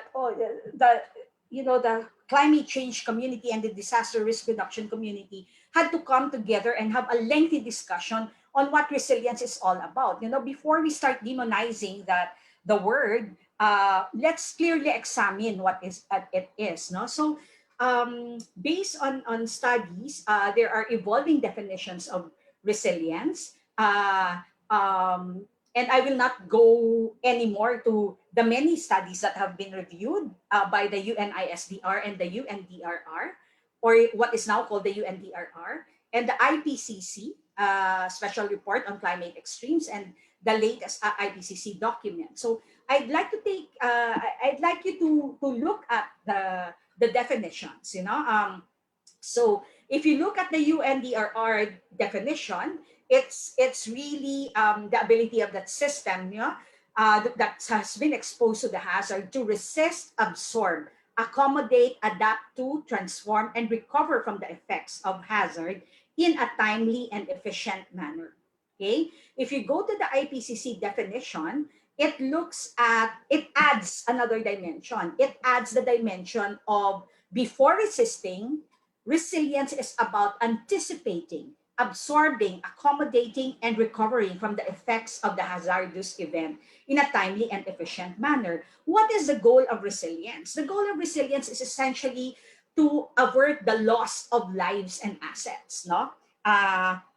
So which means that from a governance context, if you have a disaster, that is a failure in governance. Kasi yung goal ng risk management is really to avoid loss of lives and assets.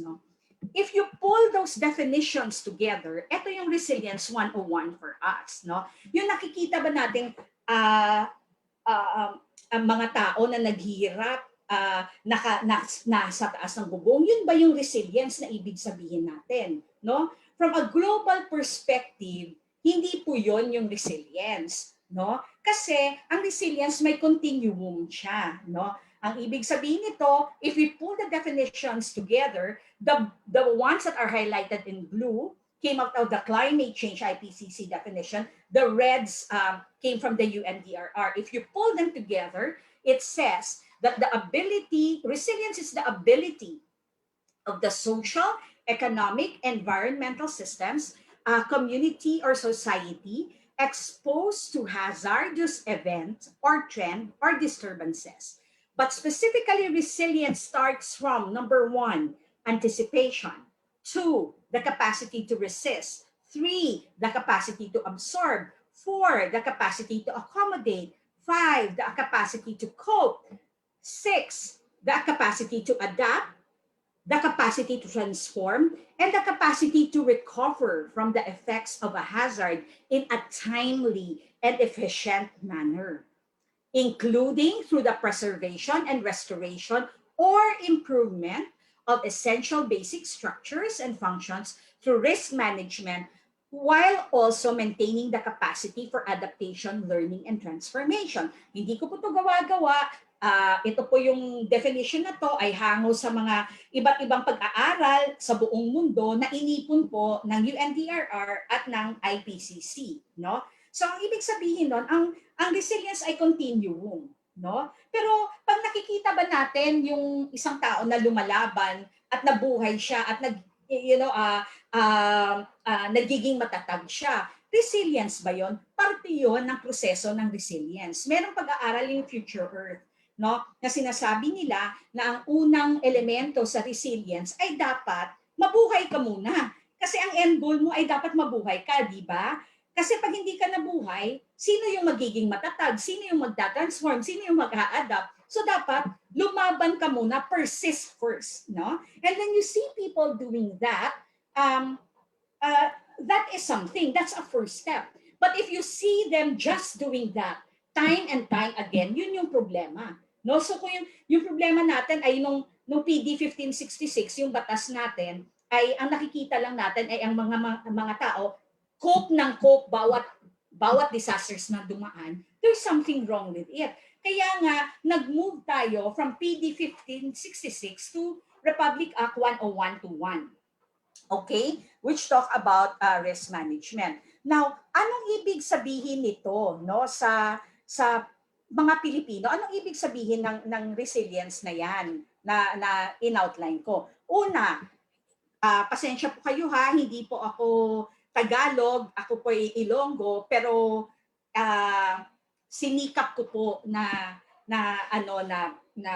i-unpack ito. Una, ang sinabi doon, dapat mag-anticipate tayo. Part ng resilience ay marunong ka mag-anticipate. Anong ibig sabihin na mag-anticipate ka? Nakita mo sa kaisipan mo ang panganib at peligro sa future, no? Whether it's near future, mid-future, and far future. So, mahalaga pong, lalo na sa mga kabataan natin ngayon, ma-capture nyo ulit, ma-reclaim ang capacity to imagine, no? Imagination, imagining the scenarios that you will face in the near future, mid-future, and far future is an important element of resilience. Pangalawa, no, dapat may capacity tayo mag-resist. Anong ibig sabihin nun?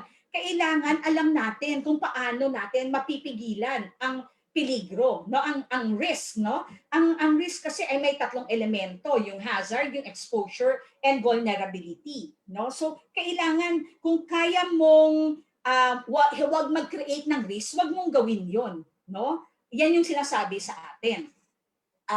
Pangatlo, dapat may kakayanan tayo to absorb. Anong ibig sabihin nun? Nakayanan mo yung hinaharap mo na panganib, no? Meaning hindi ka nag-breakdown, hindi ka you are able to survive it. You're able to absorb the stress. The moment you lose it, then that's already you're headed your way towards disaster. So dapat makayanan mo yung challenge na yon. Yung parang pag binubuli ka, masama yung pagbubuli. Pero pag the moment na binuli ka, can you withstand it? That's about absorption. How much of that shock can you actually absorb? So kailangan alam natin yon. Fourth, the capacity to accommodate, no? Tanggap mo ba yung panganib? Yung accommodation is different eh. Parang alam mo na that you are going to live with. I remember the time when we were speaking to a group of LGUs and they were telling us, alam na namin na darating yung bagyo. Alam na namin, kaya pag parating na po yung bagyo, at tinatalian na namin yung mga bahay namin, no? We put a peg on the ground and tie it on the ground. We make sure that the roofs, are well secured. Nilalagyan ng tires sa taas, no? We make sure that there's an avenue for a wind to pass through our window. So those are modes of accommodation. So we all know that the bahay kubo, the old design, were really meant to accommodate the hazards, no? Yung mga bahay na bato that allow floods to flow through, that's a form of accommodation. Then there's your whole idea of coping, where coping is about, being able, no, to overcome, no, the struggles that you have, no? So para tong pag may hurdles ka sa daan, no, pag like for example in a track race, no, kaya mong tumalon, kaya mong malampasan, no, yung mga pagsubok sa iyo. Yung adapt naman, ito yung pag-angkop sa panganib. Ang ibig sabihin nito, alam mo yung panganib dahil doon sa anticipation, naghahanda ka ngayon para ma-survive mo yung panganib na nakikita mo in the future, no?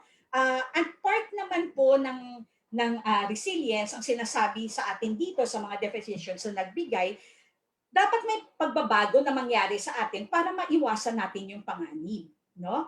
And last but not the least, no, they discuss the whole issue of recovery, no? Pero ang ibig sabihin po nito, it's not just bouncing back, no?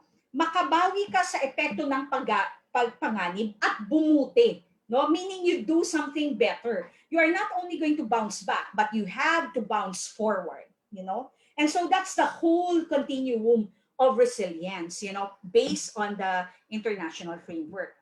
Now, do we have a policy for do we have policy support for climate and disaster resilience?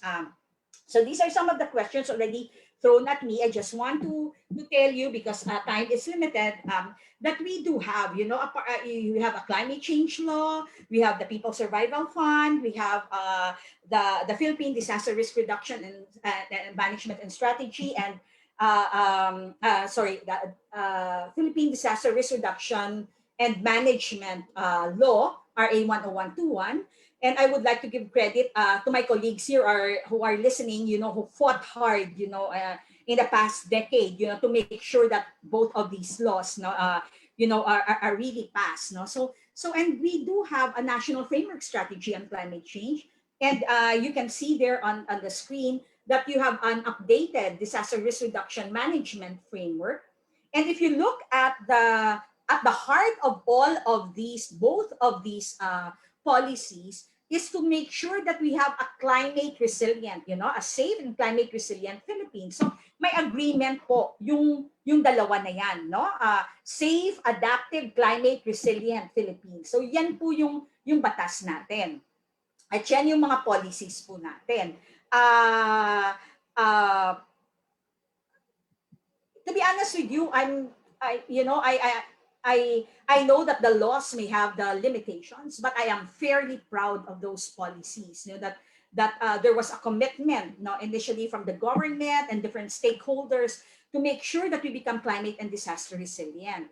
And how do these climate and disaster resilient policies relate to development plans? No, dapat kasi nag-a-agree sila, dapat coherent sila. Both laws, no, the RA 10121, 9729, 10174, and many other policies have already highlighted the importance of mainstreaming disaster risk reduction and climate change adaptation in our development plans. No, so just to give you you know, a brief on the relationships. You know, our end goal is really sustainable development. Our end goal is to have safe, adaptive, resilient communities. Ito po, to the far right, no? To your far left are the international frameworks that have been agreed on and Philippines signed on to. In our context, you know, ang bilis-bilis ng Pilipinas eh. Once there's an international framework they signed on to, immediately there's a translation, no? Of it in the law. And what is beautiful about those laws is that it specifically mentions that we need to mainstream, no, the principles that we fought for, you know, in international frameworks in our local development plan. So ngayon po yung development planning dapat po attune po siya sa goals natin, no, sa goals on climate change and adaptation and mitigation and disaster risk reduction. Proof of concept po is in the Philippine government now, there's a SICAM-DRR cluster. SICAM-DRR stands for Climate Change Adaptation, Mitigation, and Disaster Risk Reduction Cluster. It's a convergence of different agencies. It's led by it's coordinated by DNR, but the secretariat is the Climate Change Commission, and the agencies are supposed to work together towards very, very specific ends. No, now if you ask me, have we met our targets? No, I will throw back the question to you. No, how are we dealing with our risk? Kasi ang sinabi po dito, ang disaster risk po are made up of a couple of elements. You know, and the elements are lipat ko muna to. No, these disasters are actually a confluence of your hazards, your exposure, and your vulnerability. So ang tanong ko, rather than ako yung sasagot nito, sa palagay nyo, na-address ba natin yung mga hazards, both natural and anthropogenic, including pandemics? Number 2, natugunan ba natin yung issue ng exposure or ang kalantaran natin sa mga hazards? Number 3, natugunan ba natin yung vulnerability or ang kahinaan po natin laban sa mga hazards na yon? Kasi kung hindi, at any one point, hindi pa natin na fully address yung targets natin for a safer, adaptive, and resilient communities. Kasi kailangan ma-address po muna natin yung exposures and vulnerability, most especially, even when we aren't able anymore to effectively address climate change. Kung baga kahit konti lang na dent yung magawa mo doon in terms of adaptation and mitigation, dapat ma-address mo tong vulnerability and exposures para hindi ka para minimal ang impact sa'yo ng hazards, no? So the SICAM-DRR roadmap actually has this overall goal, no? Climate and disaster resilient communities that are supportive of equitable and sustainable development, no? And they have 4 major outcomes, no? Increase adaptive capacities of vulnerable communities, no? Ensured adequate supply of clean air, water, and other natural resources, increase resilience of critical infrastructure, enhance knowledge, access to information, and institutional capacities. Ang dami-dami pong pera na nilalagay sa effort ng SICAM-DRR. Naka-rest po siya sa bawat agency. And already, you have allies who can be working with you on this. No, as we said, Hiasma actually takes a lead in this work of SICAM-DRR in those agencies. Now, in one of the agencies, and then you can collaborate together. But this is the agenda, of the Philippines. Kung babasahin mo po siya sa papel, maganda po siya, no? In fairness, sa government, maganda po siya. Pero there's a big difference between what's on paper and how we do it, If we really want to reach resilience, we just don't write it in paper. We put it into action, And if the government is not able to do that, then there's civil society, and then there are other stakeholders to make sure, that we are that the whole of the whole of society approach is responsive to our targets for safer, adaptive, and resilient communities. Now, Francis asked me to speak of the proposed Department of Disaster Resilience. Ano yung aking opinion? Marami akong opinion, pero I limit it to 2. Okay, I will only limit it to 2 in the interest of time. And these are, of course, there's this effort, to make sure that you have an institution that really focuses, on building resilience, However, what we have right now in terms of the proposal coming out from the House of Representatives and some of the proposals right now in the Senate, there's really a push for a concentration of power on DRRM, no? So nagkikreate ka ng isang malaking superstructure and concentrates a lot of power in one institution. May issue ako dyan, no? I'm more than half a century old. I lived through martial law. I know what it is to have a very powerful institution and an institution where the decision only rests in one body. Hindi tayo masaya. I mean, ako at least, no, personally, I am skeptical about it because that is what the proposal, that is what the proposal that came out of the House speaks of, no? So that, in the first place, we moved from PD 1566, where power and decision making on disaster management was centralized, to a decentralized platform, no, sa RA 10121. Number 2, malungkot ako kasi kung meron man tayong ipagmamalaki sa RA 10121, ito ay nagbigay siya ng kapangyarihan sa lahat ng sektor, mula sa barangay hanggang sa kataas-taasan, sa national platforms of decision making. It gave the different stakeholders the power, to influence decision making, hindi lang through consultations, power talaga of representation in decision-making processes. So, nirepeal po yan sa proposals coming out of the House. And so in my mind and in my heart, on the error there, this is not whole of society approach. This is whole of government approach. Magkaiba po yun, no? Yung lahat na decision sa gobyerno lang versus the intervention of different stakeholders. So what can we do? So this is my last slide, and I'm putting it in 5 key messages.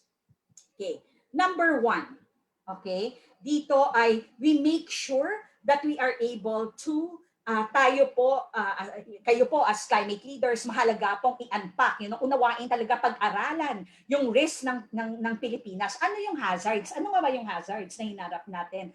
Ano po ba yung mga exposures na hinaharap natin? Ano po ba yung mga vulnerabilities na hinaharap natin, mga kahinaan? Kailangan po maunawaan natin yon before we act on them. Let's not just use rhetoric. Seriously study them. No, not saying this because I teach in a university. I'm saying this because, like some of you and many of you, I work from the ground, and I do engage and learn a lot from communities and from peers, from this area of work. Okay, so I'd encourage you to do that.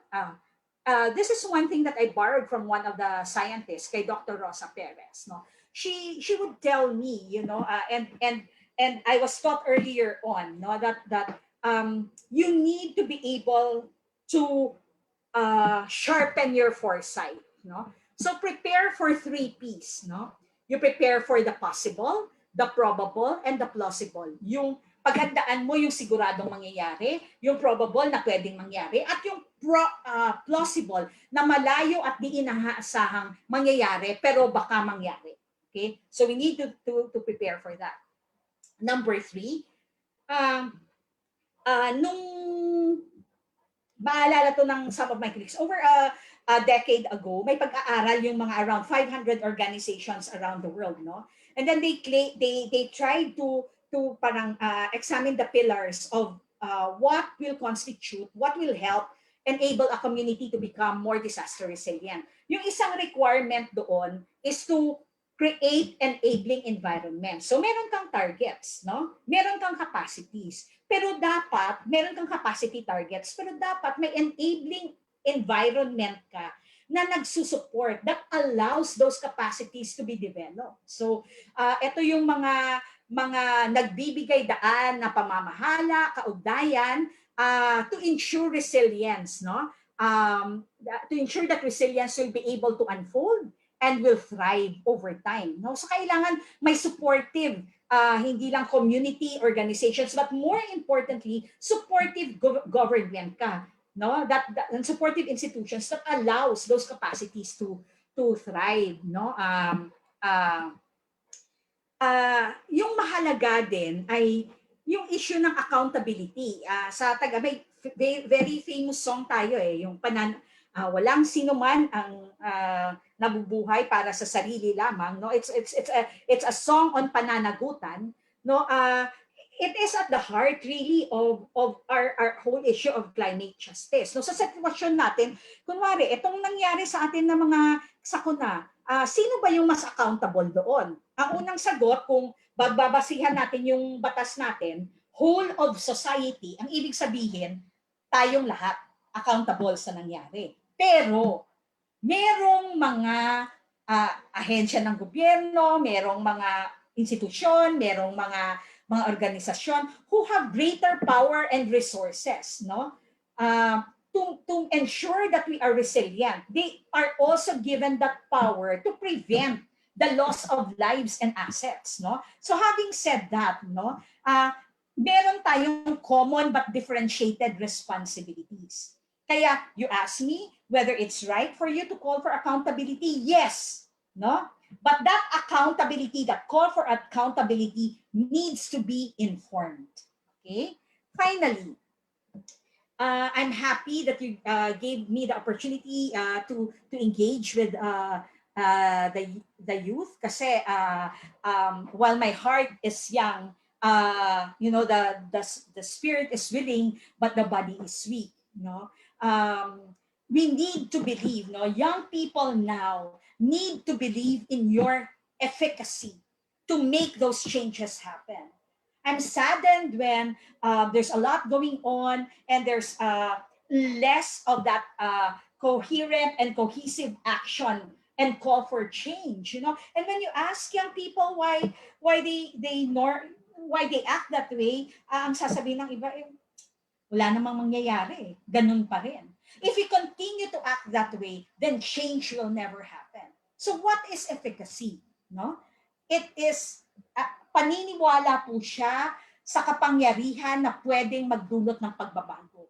And that gift of efficacy is in each of us. So never underestimate your power to make that change and difference in this world. Magandang hapon po at maraming salamat. Thank you. Thank you very much po, Ma'am Jack. Regarding your discussion on defining what resilience really is, then also talking about different climate policy and governance issues. I just have here some questions. We still have some time to tackle them. So one question to you, ma'am, is given that we have the RRM framework, what are the opportunities for the private sector to support these targets? Oh, under our law, the private sector is a recognized stakeholder. Okay, a recognized stakeholder in the DRM process. Ang ibig sabihin nito, in each layer of governance, mula sa barangay until the national level, the private sector has a space for engagement. No? Ganun din yung civil society organizations. Ganun yun yung academic and scientific institutions. Pinaglaban po to during RA 10121. But sadly, and this is what will sadden us, we did not make use of those spaces. No? So you do a review of all the barangays, the municipalities, no, the provinces, iilan lang po ang nagpa-accredit. No? No? At umupo sa decision making spaces na yon. Kung meron kayong opportunity to do so now, engage because the law provides for that. It's not only RA 10121, because DRM is mainstream in our development process. The rationalized planning system of the government allows you to take part in the development process. Pag pumunta ka doon sa deliberation on development, hindi ka pwedeng bumoto kung hindi ka member ng LDC. Pero pwede kang makialam sa discussion. Alam niyo ba yon? Hindi, no? So kahit ikaw ay tricycle driver, nagtitinda dyan sa gilid, naglalako ng kakanin sa gilid, if you think, your opinion matters, you have every right to do so, and to make that known. Yun na nga, kung hindi ka member ng LDC, hindi ka pwede makaboto. Okay, so I hope I answered that question. Yes po. Yes, so thank you very much, ma'am. And last question, ma'am, coming from the academe, how should schools, universities, and other academic institutions contribute to local climate action? How should they work with the LGUs in enhancing local resilience? If you could give some examples. Okay, thank you for raising that question. I was fortunate enough to journey, with some of our scientists who were advocating for the value of risk assessments, in our development plans. So kung titingnan nyo, nasa batas siya. 2 batas po yan. So whether you're looking at the climate change law or the DRM law, the requirement is dapat may risk assessment na mangyayari sa lahat ng development plans natin. Pero alam po natin na medyo challenging po yan. Medyo challenging po yan sa ating mga LGUs. No? The requirement of our law is that they go through a process of climate and disaster risk assessment. And to be able to do that, kagaya ng sinabi ni Ma'am Lourdes, dapat may climate information ka. Fortunately, now Pag-asa actually came up with climate information, pero at the provincial level lang. Pero pwede nyo na rin gawin yon. But I would also want to inform you that there's an ongoing effort between different climate scientists in the Philippines led by Pag-asa and Manila Observatory to downscale climate information. Kaya po, those who were in partnership with the Coastal Cities at Risk, with the National Resilience Council, tinulungan po sila na siguraduhin yung mga lugar nila may downscale climate information down to the barangay level. Okay? And I encourage, people in the academe to sharpen tools of analysis in climate and disaster risk assessment. We entered into a collaboration, with LGUs through DILG and LGA. just to really test the waters, no, na kakayanin ba ng LGU? Kasi ako, I'm a proponent na hindi dapat gawin ng consultant yung climate and disaster resilient, because at the end of the day, pag lumabas yung consultant, dala-dala niya yung kaalaman, hindi alam ng LGU kung paano i-implement, no? And so, having said that, you journey with the LGUs para habang natututo sila, it's a co-beneficial process. Natututo ka rin. So, dalawa kayo in that process. So, I appeal to academic and scientific institutions to accompany LGUs in this process. The LDRMF allows the LGUs to spend on climate and disaster risk assessments. You just have to enter a partnership with those LGUs and share your expertise. Okay. So, Keith, one thing, Yes. there's a question here on NRC. Can I respond to that since Sure, I ma'am. engaged with NRC? There's a Yes, ma'am. question here. There's already a National Resilience Council, a public and private partnership. The government just have to make it accessible to all other LGUs instead of establishing a Department of Disaster Resilience. And Joseph here, who raised the question, says they're currently partnering with several pilot cities. Yes, they are. And there's a National Resilience Council page that you can open. They have a National Resilience Scorecard. They're going through the phases of prepare, adapt, and transform with these cities. Joseph, ang city ko rin, part ng engagement na yan. And the collaboration is really great, between the LGUs and the different stakeholders. Mahirap lang nga siya na proseso. Pero it will yield something, for the city. So, maraming salamat, Keith. Thank you very much po, Ma'am Check, and to all our speakers. Now, I will give the floor back to Sir Francis. Hello, Sir Francis. Alam ko marami ulit kayong natutunan sa ating discussion with Ma'am Check this afternoon. Yeah, salamat Keith. Ang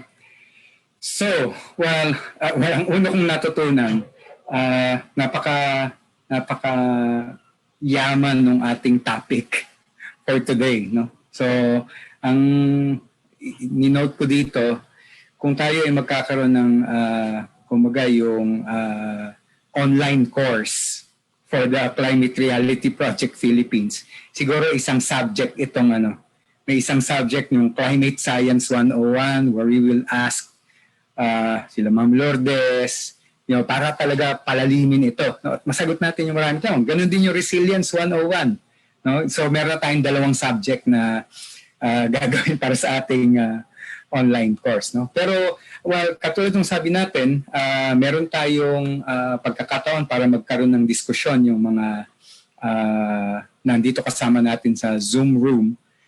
Pero bago tayo pumunta ron at mag-off the air, siguro muna, bigyan natin ng pagkakataon ng ating mga guests na naimbitahan ngayon para magbigay lang ng parting shots, no?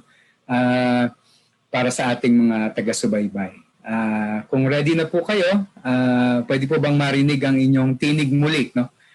Para magbigay ng inyong mga huling mensahe, no, sa ating pagpupulong ngayong araw. Yasi, are you there? Yes, Sir Francis, thank you very much. So, thank you very much, Ma'am Jack. So, happy to see you again. So, actually, si Ma'am Jack po ay partner namin sa Field Office 6 sa pag-i-implement ng Risk Resiliency Program. So, sa akin naman po, bilang isa pong climate activist, so sa tayong mga climate activists, may mga frustrations din talaga tayo when it comes to, yung nai-experience natin, nangyayari ngayon sa atin. Pero sa akin naman is, we should channel those energies, those frustrations, fears, anxiety natin into something doable. Turn it into solutions or actions. Yun yung parang gusto kong sabihin. Like ako, yung form ng activism ko is joining the government. kasi andun yung pera. Andun ka talaga makakatulong sa sistema and sa pagpaplano. So, I hope nakaka-contribute ako kahit unti-unti lang naman. So, kayo din, mga fellow climate leaders and activists, do your part. Offer solutions and take actions. Thank you very much. Salamat. Thank you, Yasi. Makakasama ka pa namin, no, sa breakout session. At nandiyan pa ba si Ma'am Lu yata ay mayroon ng pinuntahang family gathering, no?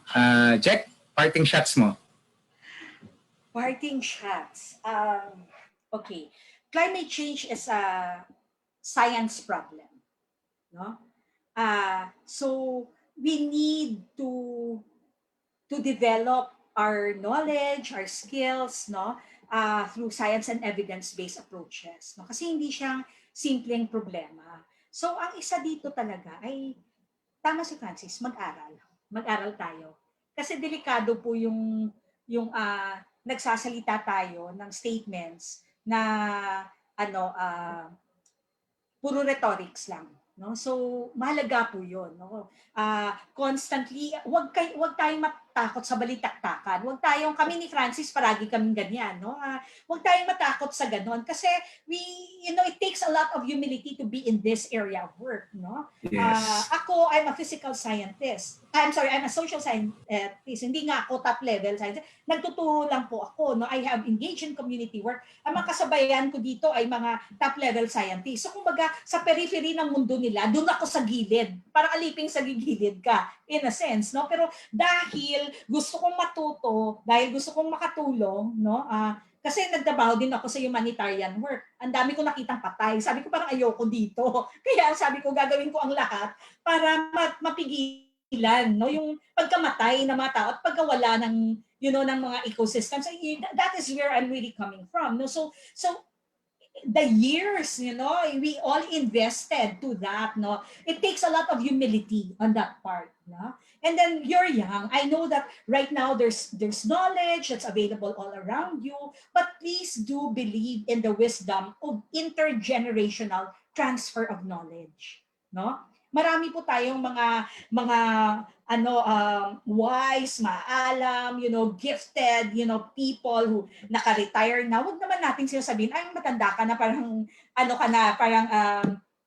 it's past your time, because they still carry that body of knowledge. And we need that intergenerational transfer of knowledge, a sense of history to be able to address our issues. So, ang appeal ko lang sa young people, lalo na ngayon, take time to develop those bridges. Sana yung climate reality, ganon. Build those bridges, intergenerational bridges, intergenerational transfer of knowledge. I think I'll end there, Francis. Thank you. Yeah, thank you very much to our guests, Jessica Dator-Bercilla at saka si Yasi, nakasama nating climate reality leader. Well, halos alas 4 na po, and I know it's supposed to run only from 2 to 4, no? Pero anyway, sa palagay ko na kahit na tayo ay nag-extend, I think sulit na sulit dahil mayamang-mayaman yung ating naging diskusyon, no? Para po dun sa mga nahuli, ito po ay ang webcast ng Klimatotohanan. Ito po yung aming pilot episode na mangyayari, at itong webcast na ito ay mangyayari tuwing Sabado, alas 2 hanggang alas 4 ng hapon. Maraming salamat po sa mga kasama namin sa Zoom room, sa mga nag-share, nag-host ng live ng mga watch parties, at sana po ito ay maging habit na natin, no? Anyway, ngayon po ay shortly we will go off the air, no? Alis na po tayo sa Facebook Live at tayo po ay papasok na sa yung ating table work, no? Lahat po ay inaanyayahan na sumali doon sa discussion kasi baka para lang magkaroon tayo ng makapag-address tayo ng ilang tanong, no? Pagkatapos niyong marinig si Ma'am Lourdes, si Jack, ano ang ano ba, ano ang nakikita nyo kailangan pagbabago? I think may mga pumasok na, yung role ng academe, role ng private sector, role ng LGUs, role ng mga aktivista. Gusto lang nating magkaroon ng palitan sa mga discussion groups. At tayo ay, pagkatapos ng discussion groups, tayo ay babalik sa main meeting room para naman natin ma-document kung ano yung ating reflections mula sa session natin ngayon. So, siguro po, dyan natin, Keith and Ames, meron ba kayong huling pananalita para sa ating broadcast today? Sir, sobrang thank you lang sa lahat, especially sa ating very inspiring, very, very informative speakers, Ma'am Lourdes, si Ma'am Jack, si Yasi, lahat sila sobra akong na-inspire and sobra akong natuto. I guess a lot of us also watching is very inspired and learned a lot. Maraming salamat po sa lahat ng nanood today at sumama sa amin. Sama-sama pa rin po tayo mamaya sa ating offline discussion. Ikaw Keith, how about you? Yes po, and thank you very much din ulit, Miss Aimee, Sir Francis, and of course to our very amazing set of speakers and experts who joined us in today's discussion. And this is the pilot episode, the first episode of Klimatotohanan, but definitely not the last. So stay tuned for the upcoming episodes next week. If you want to join us inside this webinar room and nandun lang kayo sa Facebook Live, turn on your notifications sa Facebook page ng Climate Reality Project Philippines to be among the first ones to be notified regarding the information. And this afternoon, we had a very fruitful talk. Real talk ba? Oo, real talk. Because the climate crisis is real and the solutions, we will make them real. So thank you very much once again and stay tuned for the next episode of Klimatotohanan. See you.